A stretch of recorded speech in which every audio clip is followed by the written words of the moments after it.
coming into this game, G2's focus will likely be to play through the bot side of the map. I think it's difficult to set up ganks and plays onto the Renekton, so I think that for Wunder, you're just hoping to allow him to survive. Whereas PerkZ and Mykix can easily find 2v2 kills, and I think they're going to be looking to work with Jankos to try and find those advantages. I agree with that. I also think, as far as the tournament meta, SKT has way more of the meta comp. Oh, for sure. The Renekton Ryze Kaisa as your carry threats, very proven to work. The Camille or Game 3, SK Telecom T1 versus G2 eSports for a spot in the final versus Fun plus Phoenix. Now, the second that we got into game, Teddy spammed that Cleanse was on PerkZ. They're recognizing and acknowledged that he is going for more of the defensive summoner spell this time around. He wants to be able to break out of the crowd control that, to be fair, there's a lot of single target crowd control that comes out from SKT, and it gives you a little bit more lane safety as well. And it's a teleport disadvantage for G2. So the way we saw the first 2 games play out was a battle for map pressure that G2 was fighting, and then SKT was fighting to corral them and get teamfight priority in specific spots. That could reverse a bit here if Faker commits to split pushing on Ryze. Because they have the TP advantage, they have the Realm Warp advantage, and it's going to be very interesting to track how Caps can roam on a Cleanse Orianna. Now, the only advantage that Caps has in that situation is he is running the Unsealed Spellbook, which means that he will be able to get one teleport. Actually, he has teleport. Well, he gets one, right? So it's not something that he's going to have at all points in the game. He has to pick when he decides to pivot over to that. But you're 100% right, Jack, in that for the majority of this game, Faker and Khan can be generating pressure on a side lane. But I think that with their comp, they shouldn't be too afraid to force team fights either. Their dive is very strong. They have a very solid mid-game spike. And I think that Teddy, on the back of a Leona ultimate, could quite easily one-shot this Orianna if she does not position properly. So I think the biggest thing SKT have to be careful of is Wunder on this Camille. I think that he's going to be the biggest side lane threat that will be the hardest for SKT to deal with, and I imagine that they will want to try and shut him down in the early game. What surprises me is Clid is actually doing a top side start, so he's actually pathing towards bot side, suggesting that he wants to be in a position to answer any early plays made by G2 on the duo of Teddy and Effort. And I love the quick trades that we're seeing on the bottom side for SKT. That's a fast level 2, though. Top side, Wunder I want to back off in that trade. And I think it comes down to a larger question of, is SKT playing through their priority, or are they playing through G2's priority, or to prevent it? And the Clid path down towards bottom side would suggest that they're playing to prevent G2's priority. They're saying they used their first 2 picks on the Xayah Nautilus, and then they also picked the Elise early. They very much want to be able to play through this bottom side, and they want to withstand whatever assault SKT can throw out in the solo lanes. And it's difficult, because we saw before the Nico answer coming in for Faker up against the Ryze, how it came down to a single ultimate. If he found 5 people, it would have been a game win for SKT. He could not. And now it's a similar story for Caps. So we see the setup for the gank on the bottom side. Effort and Teddy just going to pull back, though. They should be fine as Jankos wants to move in. Dive comes in from Khan, though. This is going to be big. Wunder still alive. The flash out. That's going to be first blood. Khan lives! Outplayed on the top side, but now the engage on the bottom. Were they going to be able to get the CC down? They are. That's the kill response back from G2. That could be something as simple as Effort looking top and being like, ooh, good job. And then is just completely caught off guard. There's no reason for Effort to actually be sitting up that far when the wave is going to crash anyway. So G2 get one back after Khan gets the solo kill. Khan just seems to be ramping up in this series. In game 1, sure, his Renekton was not that impactful. Game 2, his team fight presence was definitely known, and he had some pretty great plays in a side lane. Now in Game 3, already finding a solo kill onto Wunder, and he's just been taking so many favorable trades early on. Wunder burns the shield early, which means that when Khan comes for the dive, he's able to just melt through his HP bar, and if it weren't for the Triumph, Khan would have lost his life. Just fantastic play on the top side. I thought for certain Khan was dead, but manages to come out on top.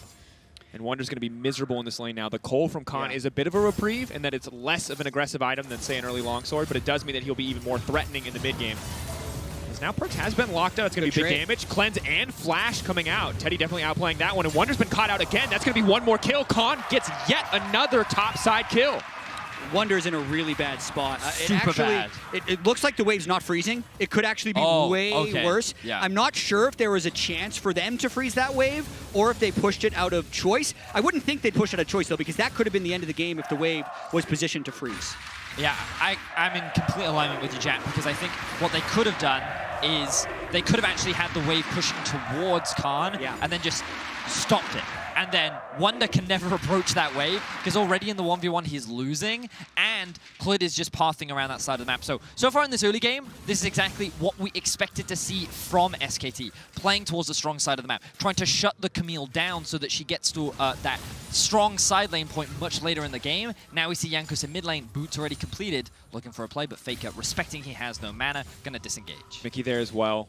Spotted that one out. There's been a lot of roams mid from Mickey. Faker giving them the respect that they deserve. As he backs completely out of mana, and we look back at this one, Wunder too confident. Already a level deficit, and an easy dash in, flash for the stun. It doesn't hit the wall. Misplay by Wunder, and I'm just trying to look at that wave. With the aggro that was on them, I don't know if it was freezable. That's a pro view look back, but you can see the reaction from Ocelot there, knowing how big it is to die, teleport back, die again, and be up against a Renekton in that matchup. And now look at the positioning of Elise. Bot side camps are up, but hanging around the top side to avoid any other potential dives. If they can turn it. But Khan's going to hit level 6 suit. Oh, actually, he won't. He won't hit 6 in time. They can turn it. Shot wall dive. Zap's defenses have come out. Khan slowed down. They're trying to run this one slow. He will manage to hit the cocoon, even as the dash away comes out. But Khan with so much healing coming in from the Conqueror. Is he going to be able to escape from this one? Wunder wants to finish off the kill desperately. He will get the shutdown, and hope comes alive for G2. So huge that they get that kill onto Wunder. He's actually back in the game now. That is something that a 2-0 Renekton can't let happen. Clid doesn't stay to play the game through topside, instead trying to help out bot a little bit. Yes, they get the Mountain Draken, but that play was a must for G2. The response from SKT, very good. Immediately, they're pathing towards bot lane anyway because Clid wanted to clear out his bot side camps. He's able to secure the mountain, but on top of that, they completely zoned PerkZ and Mickey away from an entire wave of farm. Because Faker had Prio in mid, it meant that they could have collapsed as a 4-man, and PerkZ has no summoner spells. So SKT, even with the loss on top side, still generating a lot of pressure on the other side of the map. Clid in the mid lane. Jankos level 5 to the level 6 of Clid. It's a great roam by Wunder. Tremor Sense will spot them out. He can throw a Prey Seeker over the wall if he wants. It pulls him back. They immediately go all in on Faker, and Clid is left sitting underground as his mid laner drops. Yeah, the Tremor Sense told them one person was there, which didn't mean Faker immediately thought he needed to flash the Shockwave, because he knew he had Clid there as well and probably wanted G2 to fully commit. But great roam by Wunder to be there and make it a 3v2. And it was Wunder that also picked up the kill, which is really important in the context of the top lane matchup, because what SKT want to do is mitigate this split pusher, getting into a position where he is outscaled. Now, Jankos with a beautiful cocoon sets up the play onto Khan. It almost looks like he's going to get away, but the last hit does come in through Wunder the moment Khan tries to take that small pivot turn, and he finds a kill. 2 now is in the back pocket of Wunder. He's working towards getting to a point where he can outduel and outscale Khan in a side lane. You can see there's only a 200 gold gap between the two. The top side of the map, very much leading in gold for G2. Teddy, though, silently winning on the bottom side. 70, working towards that Mount Immune, and has been having a very good lane phase up against PerkZ' Xayah. We heard from Frost yesterday on cooldown.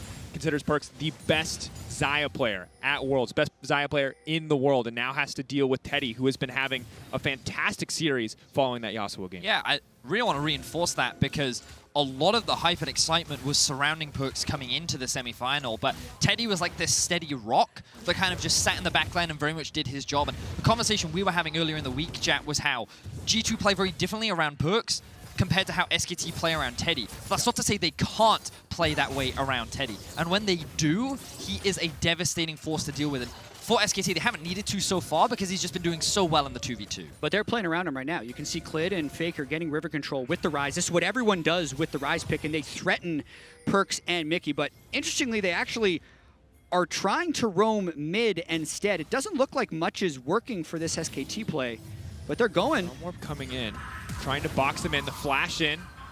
The Elise comes up. They should still be able to grab the kill onto Jankos. He's going to be able to back off. Zenith Blade missing there from Effort. A lot of time wasted for SKT. And a flash from Faker.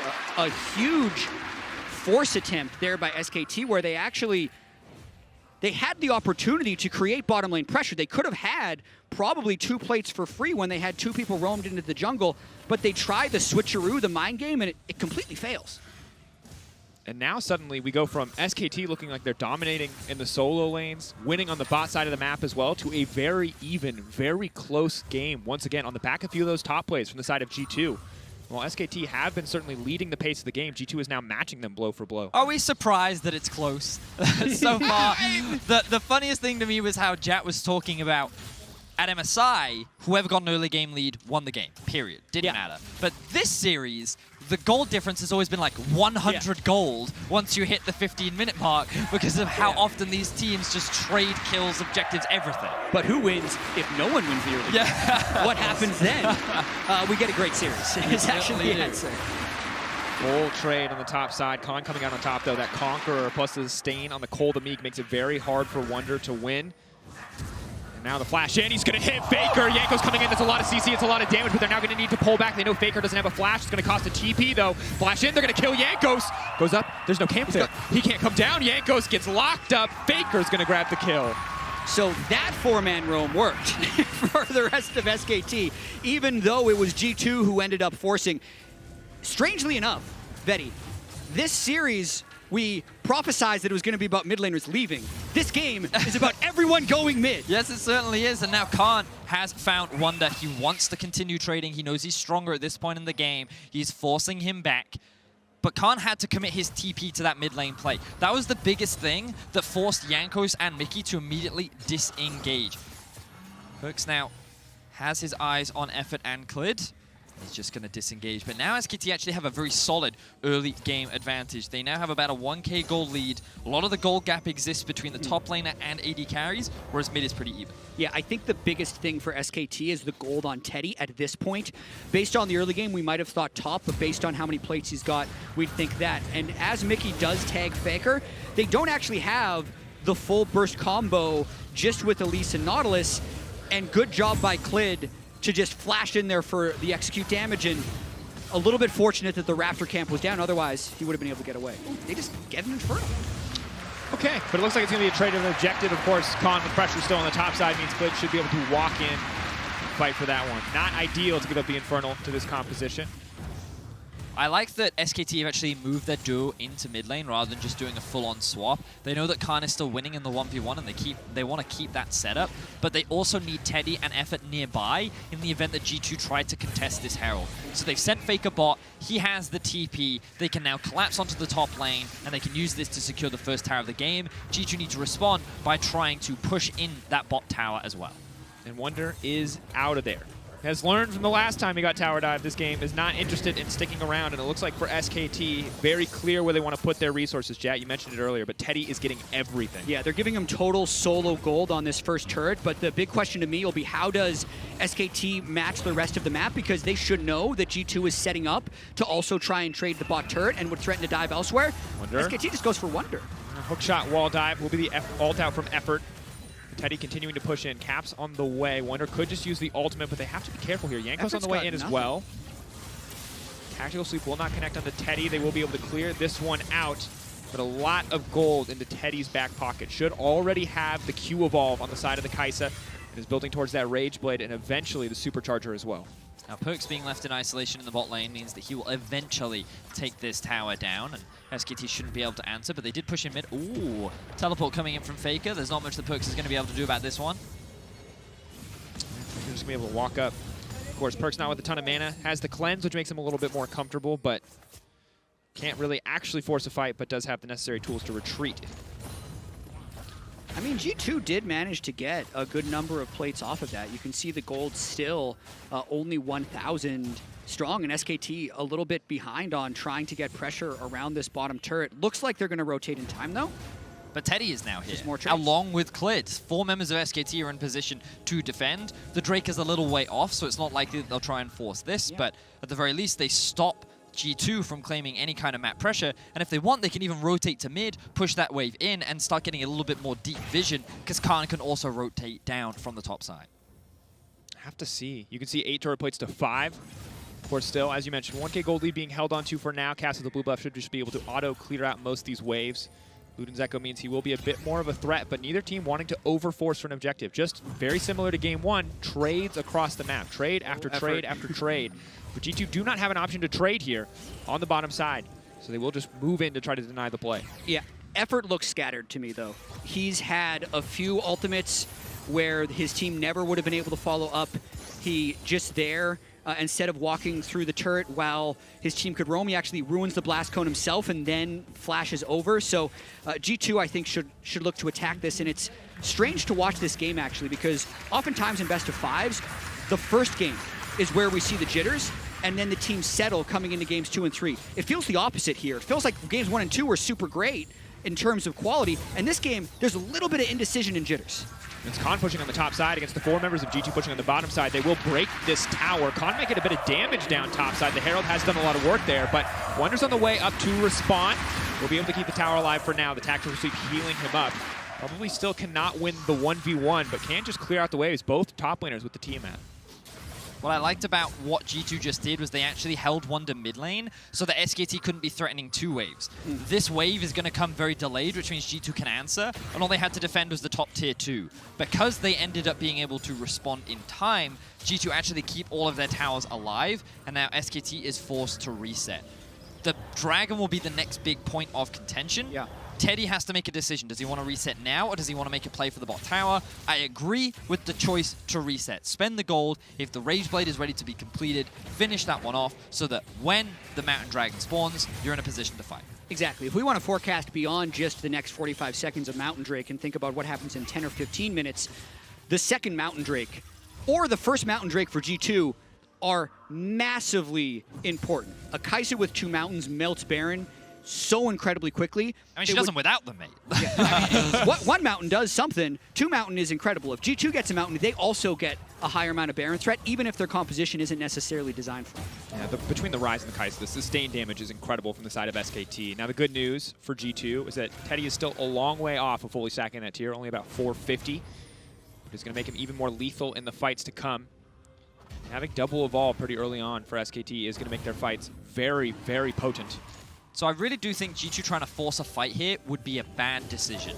The better choice for them is actually to play for mid tower. Because of how strong Khan is at this point in the game, with a fully completed Black Cleaver, a 5v5 I really think would go in SKT's favor. They're going to pick one anyway. Knockup's going to come out. Clid will be able to make it out. Faker phase rushing away. The disengage comes through. Jankos burning his flash for that, trading with Clid, and now Wunder's in trouble. Khan knows that he's isolated. Hookshot, wall dive out to safety. Stun still connects. Wait a minute. That's a forgiving stun. What wasn't that interaction? He might want to go flash for flash. He has ultimate as well if he wants to reset. Yeah. Fine, that's a stun. Big ulti now going to come out trying to cancel a few animations. Hextech ultimatum. Tack sweep to take him away. Khan will get nothing. But keeps his flash, trading it for Wunder. Well, here. TP, hook. Shockwave, blind shockwave. Yo, they're going to get him. Khan locked up. He's trying to get something back. A beautiful pick from G2. And ultimately, G2 knew that they could not fight for the Drake as long as Khan was in a position to TP.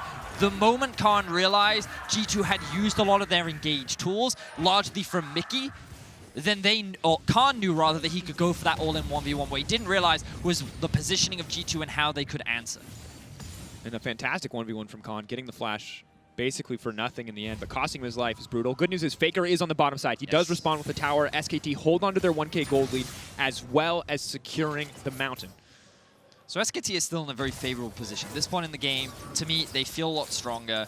Teddy has a level advantage over PerkZ. He has 2 items completed. The Rod of Ages has started stacking, and Faker is going to be working towards his Archangel Staff. He's probably going to have it very soon. And as we mentioned, the Black Cleaver already done on Khan. It's one of those situations where, similar to Game 1, G2 want to avoid fighting for now. That's not to say they won't want to fight a little bit later, but a lot of the, in my opinion, the biggest win condition is Wunder on a side lane. So they just need to keep getting resources funneled into him. They need to get more items completed on him. And they need to get him to a point where he can duel Khan to split SKT up. And with the way the level 3 top lane turret dive went, followed up by the return gank from Clid, Wunder should be actually happy in context about his decision where he is right now. And in the larger picture of the game, Faker is probably going to keep applying split push pressure. So I don't think there's a necessity for either team to force at this moment, but with double mountain, definitely expect SKT to be more towards the top side, because if they can get one pick and convert that into the Baron, that's their avenue to victory. Yeah, well, they don't have to force. They can. G2 probably not going to be able to match that in terms of just raw Baron threat. Once again, Ryze plus the Kaisa, some tankier members in both the Renekton and the Rek'Sai. We'd have to see how the Camille versus Renekton or Camille versus Ryze matchup plays out as we get further, because while the Ryze will scale up, we also have the Spear of Shojin to take into account in the back pocket of Khan. G2 just doing what they can to get a bit of vision. The other thing to notice is the level differences. Faker has a level on Caps, Teddy has a level on PerkZ, and because of how they're playing, this is probably going to keep mounting. Faker is going to free farm in a side lane, whereas Caps is going to be forced to group like you're seeing right now. Teddy is having a lot more resources funneled into him, whereas PerkZ sitting on a side lane, it's very dangerous for him to do the same thing. So SKT is always kind of one step ahead in the sense of right now in the state of the game, they just have that initial advantage. Even if it's not that big in the gold, just the stats and the animation and levels they all have makes them that much stronger than G2. And now, the inevitable Baron setup. SKT are going to do what they can to get mid lane priority. Kicking Khan, it looks like, once again, back out to a side lane, back up to the top side of the map. The rest of SKT grouping, seeing that they already have bot wave pushing in their favor, knowing that Wunder will be forced to respond to that one, means that they have control over the top side unless G2 are willing to commit a TP to fight for it. Teddy is actually very close to converting into a Muramana from his Manamune, which would actually give him a fairly substantial power spike. And additionally, it looks like he's going for a bit of AP itemization. Still a lot of hybrid damage in that build, of course, as the Acathian Rain is physical damage, but has to be respected as we get later and later. Obviously, the defensive itemization as well will make it very difficult to lock that Kaisa down. Yeah, and the vision has actually been traded. You can see Wunder trying to get that push down on the bottom side, and SKT, they can just start this. It is checked by a control ward, but Jankos isn't close. SKT doesn't know that, but they have a chance to burn this down if they really want to. 4K, it's getting lower and lower. 2K, it's going to drop. They're going to back away. They didn't know where Jankos was. They're hoping for the play, but effort's been locked down. He's so incredibly low, and now the fight's going to kick off. A perfect Nautilus ult to get everything going. A Cocoon to follow up. A TP now coming in. Baron will reset, and Mickey will walk away with his life. When SKT watches this back, they are going to be so sad they didn't just finish the Baron because they had it in the bag. What ends up happening, though, as G2 collapses, not only do they kill effort, they get the mid priority because of the turret kill. Let's just take into account everything that G2 just got off the back of that play. The obvious one is a kill. The next obvious one is a mid tier 1. But the least obvious one is the fact that Wunder is now level 14. He's now close to completing that Trinity Force because while SKT were trying to force this play, and they were very close to securing it, forcing the TP in from Wunder, the indecisiveness here, I think they just wanted to turn and fight. They wanted to use it, but they did not get baited in. Now Wunder, he could be in trouble. Hook shot, wall dive. Realm Warp now coming out, but they're going to respond with the TP. They say, you want to make this our arena? We're going to match you. But he will be stunned immediately as he comes out, and that's disastrous for the side of G2. Wunder gets deleted. That's 2 kills for SKT. They can run straight for the Baron, but Khan, not even in trouble. He's going to manage to make it out. SKT in advantage. And effort steps up with the perfect solar flare on TP. And now Faker is hunting. Jankos doesn't even know. From the darkness, the flash out, the Cocoon will not connect. Spider form of the Krug's up. He's got to be asking himself, should be able to go up into the air. Oh, the fog. He lost vision. But if now, Jankos somehow steals this, that flash would be huge. But SKT has all the cards right now. His smite is down. I don't think there's anything that he can do. They're going to go straight towards the Drake and trade. And disaster for G2 as SKT find a great collapse on the side lane. They did this in game 1 but couldn't convert it into anything. This time, though, they convert it into Baron. SKT with the punish playstyle coming up huge against G2. And G2, just a consolation prize, and that has to hurt because something else we talked about was TP discrepancies. And it's bigger for mid lane than it is for anywhere else because yes, Caps has the spellbook, but he burned that TP. That TP is wasted. He will not have access to another one for a very long time. And this isn't the matchup Wunder's been staring at all game. He's been used to fighting up against the Renekton. Faker's Ryze, knowing when he can strike Realm Warp straight back in. And look at this timing by effort. The instant he arrives, he is completely stunned. That allows Teddy to fly in as well. Beautiful play by SKT. And G2, a bit too bold. Not giving SKT respect. I mean, I honestly just think it was a lack of map awareness because Wunder should have recognized that the enemy was missing. They were in mid lane and then the map went dark and he should have shown more restraint. He ends up getting blown up by Faker, who's now level 15. We've been talking a lot about this experience difference, and SKT is setting themselves up perfectly to get to match point in this series. And let's see what they do with this Baron, because the previous 2 Barons, they've actually gotten forced to fight onto and not been able to take advantage of it. Trying to find the pick on Effort. That's a huge shockwave. They can get the fight kicked off. Effort now has to run for his life, but they've locked in the middle of everything. Faker walking around the wall. Teddy now trying to get something done. G2 trying to fire back. Khan is still alive, but Caps will find the kill. But now Clid into the midst of the fight. Teddy is going massive. Teddy is not enough because PerkZ is there to find the shutdown. It happens again! SKT get their first Baron, and G2 find a favorable fight to negate it. Even if SKT had the position there with the double mountain and everything they would have needed to take an advantage, they get a bad fight, and G2 take it home. I need to stop saying this team is set up to win the game, because every time I do, a terrible fight seems to happen. But for SKT, they just got caught out of position, and G2's ability to find that pick was monumental. They're still at a goal deficit, but importantly, they buy time. Now we can see SKT setting up for the siege in mid lane. As we can see in this What's Your Move replay, they're setting up for a dive onto mid. They use a lot of ultimates, but then the 2-man shockwave hits. Everyone on SKT is actually pretty split. The 2 frontliners die immediately while Clid and Faker aren't doing anything. Then Teddy goes beast mode, and you think this is it, but then PerkZ with the feathers kills everything. And specifically, Wunder came in at the end to get a stun onto Teddy, which stopped his auto attack cadence to be able to get that kill. Definitely some big miscommunication by Faker.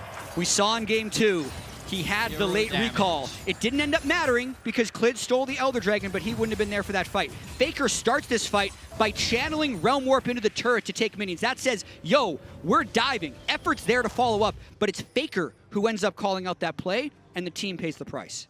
And that was, for Teddy, an incredibly powerful point in the game. He had just finished 3 items to the 2.5 that PerkZ was rocking at the time. That was his fight to win. One more Cathian Rain probably would have killed both PerkZ as well as Wunder, but did not get the time. And moments like that are you look back at. That is the Baron that they failed to burn down earlier, and this is yet another moment to follow where SKT are going to be hitting themselves. Okay, so we need to kind of take stock of the current map situation, because unsurprisingly to anyone, both these teams are in a very even state. But we have to think about the context of the compositions. SKT can split push. Ryze, very strong. Level advantage over Wunder. Khan can't really 1v1 Wunder anymore, but Faker still can, which means SKT still have opportunities to be able to play through the side lane. I feel that SKT's 5v5 is a little bit stronger just because of their ability to engage and how I feel Elise offers very little value in these later game fights. However, the shockwave is so important to take into consideration. Caps, even though he's 2 levels behind Faker, is still very strong. And this could be the biggest swing factor in these fights. So I think this is a game where a big team fight could determine the outcome. Anytime there's an Orianna in the game, watch for the shockwave. Yep. We've seen throughout League of Legends history, many times it was Faker who would land the shockwave that could turn the game. Now, it would be for Caps to land, as G2 actually have some pressure bottom lane with Faker pushing mid, and they might go. Protocol doing a ton of damage to the tower. Khan now 50%. They're just going to break this one down. They're just barreling into the base. Faker just now getting back. How did they just get away with this? Like, SKT were just watching G2 set up full vision control on the bot side. They were pushing the wave in, and they just gave them everything. I gotta say, Faker does not look in sync with his team, which is something I almost never say at a World Championship. He was pushing top. He didn't even get that turret down. There was a miscommunication about SKT's ability to defend versus Faker's ability to push that top lane quickly, and it was wrong because G2 get that, and then they also just get an uncontested Mountain Drake. And now SKT is using this time to actually reset. Look, they don't have wards. They cannot gain vision around the Baron, which means G2 get to push out their waves, get a better opportunity to reset, and while SKT will be first out on the map, players like Khan still need to go back to base, still need to restock on their vision, unless they can interrupt some of the G2 members. And these next 3 minutes are going to be a massive gut check. We haven't had a 5-game series yet in the knockout stage. Everything's gone 3-1. The 1-1 breaker has been the game that ends up sending the series into a 3-1 conclusion. This is so big for SKT, who has misstepped with their Baron to refine their footing and come back. And for G2, it's their opportunity to pounce. G2 pushing into Fog of War, have to be very, very careful. Oh, This Protocol will connect. But SKT didn't want to be found. They're splitting up. Teddy on the backside, of course, has the ultimate. Can leap at a moment's notice wherever he needs to go in the fight. Look at the map state. Bot lane is pushing in favor of G2, but it will slowly push back towards SKT. They have a slow push building up. Top wave is actually pushing in favor of SKT, while G2 have mid priority. Given the positioning of SKT right now, G2 is going to make a beeline towards Baron to clear out some of the vision. But look at all these deep wards that are sitting behind. The opportunity for a TP flank from the side of SKT is very real, and they could look for it right now. They may just have to be willing to commit that TP because Faker is not anywhere near the team quite yet. He is running down mid lane as fast as he can, hoping to get in. Good damage coming in from Teddy, though. G2 may just be fishing for the pick. Someone needs to answer top wave. SKT looks so out of sync right now, but Khan is set up, and they're trying to find some semblance of order here. It's a split call. They have vision on the top side, but they don't want Khan to push up by himself. They Wunder want to be has ready for the teleport. fight. They could just send him, but they're actually sending in bot. They want to be able to threaten the inhibitor. And this means SKT should just go straight to Baron. And it forces SKT into doing Baron, which PerkZ, or rather the rest of G2 would likely be happy with based on what happened last time. SKT wasn't willing to 50-50. They fight the full 5v5. The combat sums of G2 will be in their favor. Big shockwave setup. They put themselves in the pit. That could be everything. Faker, it will be the guaranteed knockup. Caps moving in, looking for the perfect shockwave. The Baron will go down, but can G2 find the fight? Caps instantly taken out. The cleanse will not be enough. No, Caps alive on the backside, doing what he can. A sliver of life left, yet still keeping his team alive. And Faker and Khan are on the retreat as G2 push in. The hook shot, the wall dive. They will manage to make it out. Khan trying to delete Wunder. They're going to get one back. It's such a close fight. Faker is fearless. He will make the slow retreat, the last man standing with the Baron buff for SKT. SKT may walk away with the Baron, but they lose 4 members to get it. Only Faker holds on to the buff in what was an incredibly tense fight. And if Faker dies, the game can still end. The death timers were low enough there. So, holy crap. We got to recoup what just happened because the game is still even after that. And G2 have not gotten a Baron yet this series. SKT have been flawless in that objective control, but they keep winning fights, and at the end of the day, that's what matters most in this game. So we get to see the fight play out. Wunder doesn't bother split pushing because he realizes how quickly this is going down. And what a flash from Faker to avoid that lockdown. If he had been rooted, he would have died. Instead, Caps uses his ultimate into the pit, secures an initial kill, and then look at Teddy onto the backline. He is left isolated to the demise of Wunder while Caps walks away with barely any HP. And Teddy tried to be a hero in the backline, but the focus of Wunder and PerkZ on the dive bombing Kaisa has been extremely good. And this was really tense. If Faker ends up getting stunned there, the game does actually end because of the exposed bottom and hit. But now, one man with Baron. Can SKT make this one count? Wunder actually failed his flash in that final E. If he had stunned Faker, you're right, that could have been all 5 Barons gone. But because of that failed execution, Faker's able to walk away. He found a bunch of kills, and now we're kind of looking at him at being the primary damage dealer. Of course, Kaisa's not irrelevant in this game, but I feel the Renekton is just a meat shield at this point. And you have to look at it. If they had a few more Barons up, they could split the map like they want to, with the power of the Renekton, with the power of this Ryze, but with Faker being the only one to hold the Baron buff, SKT will want to group if they need to use that buff. They can put him on a side lane. And obviously anything can happen, but I still feel like Effort is playing a very inconsistent game. He whiffed his ultimate in that last fight, and it is still G2, who seems so much more well-coordinated than SKT. SKT need to pull it together because the next fight can be the game. Hex Flash coming in. They're just looking to break the base. They've managed to land the stun on the Effort. He instantly gets half health, but Camille now goes in. The support is gone. Khan is onto the backside. Eyes on Caps, eyes on PerkZ. The damage sources, but they're threatening. And Teddy is left in, and Caps just gets deleted, but PerkZ is untouched. It's a trade of carries. PerkZ, he gets it! He's still alive. Khan wants it, but Teddy, it's not going to be enough. PerkZ continues to step forward. He has the E up and available. Teddy has to run for the hills, but G2 do not need to commit for the fight. Teddy can make the play, but it's not worth the risk. If Teddy dies, this is the game over for SKT. He is the last bastion for SKT to hold the line against G2, and he will survive. There's still minions coming in mid. How much does G2 want to go for this? It's hard for Teddy to clear the minions. Wunder steps forward, big damage! One more feather, Teddy running for his life. No flash, no heal, no ult, but once it has to back off cooldown, if he lands the Void Seeker into the ult, they can turn this around. Teddy can turn this, but no! He gets taken out, and just like that, in an instant, the series is defined as G2 move to match point. Without a single Baron buff, G2 is within a game of going to the World Finals. This series has been incredible, but we have to bring attention to some of the things that we saw from SKT. Chat, you've been talking about it throughout this game. The coordination, the alignment, just seems to be off. And even though G2 were down in levels, down in items on some of their major carries, they were playing with pressure as a team. And SKT never felt like that they could break into the base or siege control. And it feels like this difference in teamwork is largely the separating factor in this series. Jankos asked us after the draft, who has the better team comp?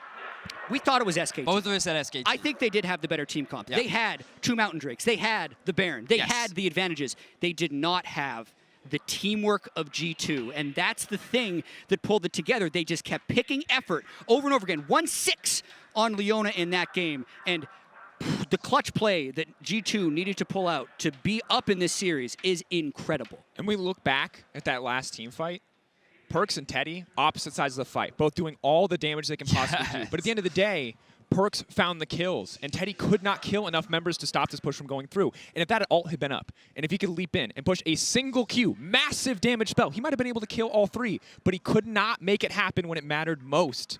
One thing, and then we gotta go to desk. PerkZ was sorry, I took your time. 9-0-4 at the end of that game. And when you consider we didn't mention his name once, the fact that he was able to pull off a scoreline like that